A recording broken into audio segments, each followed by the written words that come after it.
Geneva is the second most populous city in Switzerland. It can only be described as a truly global city, an international financial center, and the undisputed home for worldwide diplomacy. It is home to the UN headquarters in Europe, the Red Cross, and countless other international organizations like Médecins Sans Frontières, Doctors Without Borders. In fact, the city is said to host more international organizations than any other on Earth. Amongst those that work hard at running those international organizations are a large number of expats from around the world. Today on the Canadian Expat, we go to Geneva.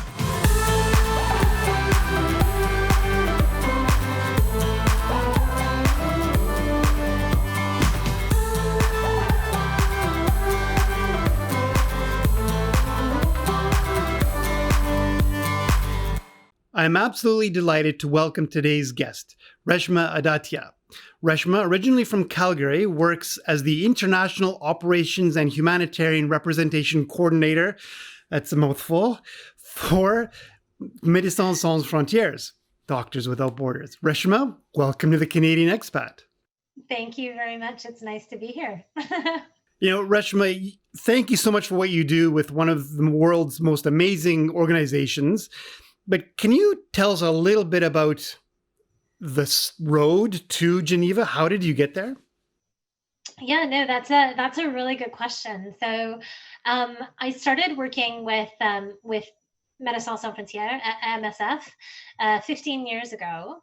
So been quite a while. And I spent a lot of time working in the field in our countries of operations. And at some point, after almost 11 years doing that, I thought, okay, it might be time to move on.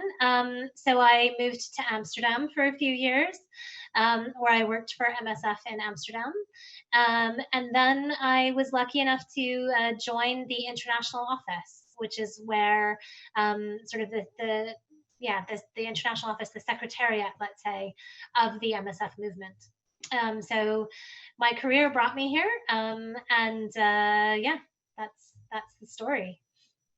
So, really curious about what a day in the life of Reshma Adatia looks like living in this amazing city. Well, it's if I ignore sort of the back and forth to work, which is really sort of the focus of my daily life, Sure. what I love about every day here is that it's a beautiful city. It's a small city, so there's not a lot of people who live in the city, even if it's a very busy city during the day. There's people from all over the world. So a day in the life is really a very short but nice commute to the office, often by bicycle. It's grocery shopping. It's going to the nice little markets and great little restaurants and cafes that exist in the city.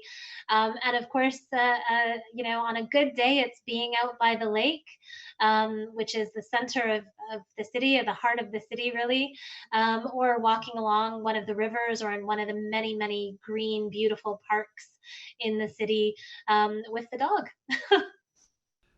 Very cool. So just to, again, paint this picture, when you look out your window, what do you see? Well, I'm really lucky because I live on the edge of Geneva, in a little community called Plain Palais. And it's an interesting part of the city. It's very community oriented. It's quite small, and it's right on the edge of one of my favorite parts of Geneva, a little neighborhood called Carouge, which has great little cafes and restaurants and a lot of like local shops and a great market on the weekends. And so directly outside of my window, I have the River Arve, and I have the Salève Mountain, which is actually in France. So it's very interesting. So I look out my window, I see France in terms of the mountain, which is not very far away, and I see the river, which goes through both France and Switzerland. For somebody who is considering the move to Geneva, what do you suggest they do to prepare for that move? So there's quite a few things really. I think the first thing I would say is Geneva is not a very well, it's an impossible place to live if you don't have a job.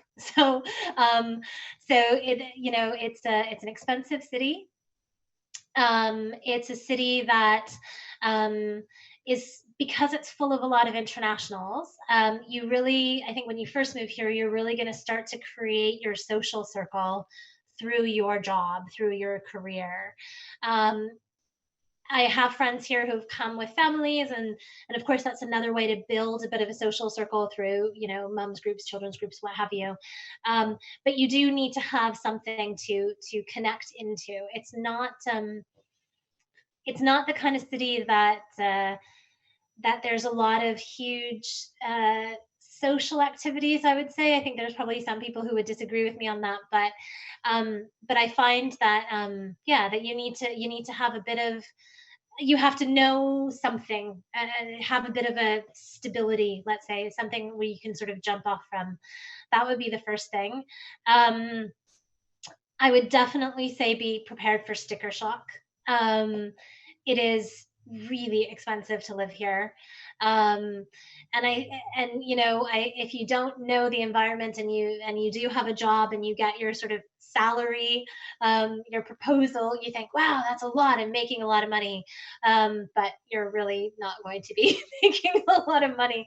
Um, the reality is that, yeah, it's an expensive city, and even though salaries on paper are high, the expenses are also just as high. So it's not a cheap city to live in. But the beautiful thing about living here is that there's a lot to do very close by and very easily. So obviously Switzerland itself is a gorgeous country, and it's very easy to get around the country and go to different cities. Very easy to go into any of the neighboring countries. Switzerland's really sort of a central hub for a lot of flights to other parts of Europe. So weekend getaways, weekend city breaks, to Barcelona, Prague, wherever you want to go. There's a lot of quick and easy and cheap options to get to other cities. So it's a great sort of central place to experience not just life in Switzerland, but life in Europe. Great insights. So I'd like to ask you about what you do with MSF. So again, you're the International Operations and Humanitarian Representation Coordinator for MSF. What and I hesitate to ask this, but what does that mean? Yeah, no, that's a really good question. It's one of those titles that says a lot but doesn't really say anything, doesn't it? It's hard to fit on a business card, I can tell you. But so I have a bit of a sort of a mixed bag in terms of my role. Part of my role is to work directly with the 5 centers of operations, so the 5 offices that we have in Europe, and that work directly in the field, right? So the things that you see on the news about where MSF is working and what we're doing and the amazing work that my colleagues in the field do, that's all sort of managed within 5 different hubs here in Europe.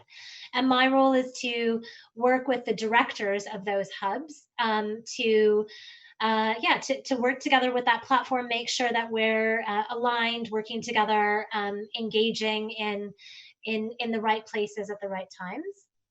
So that's sort of one part of my job.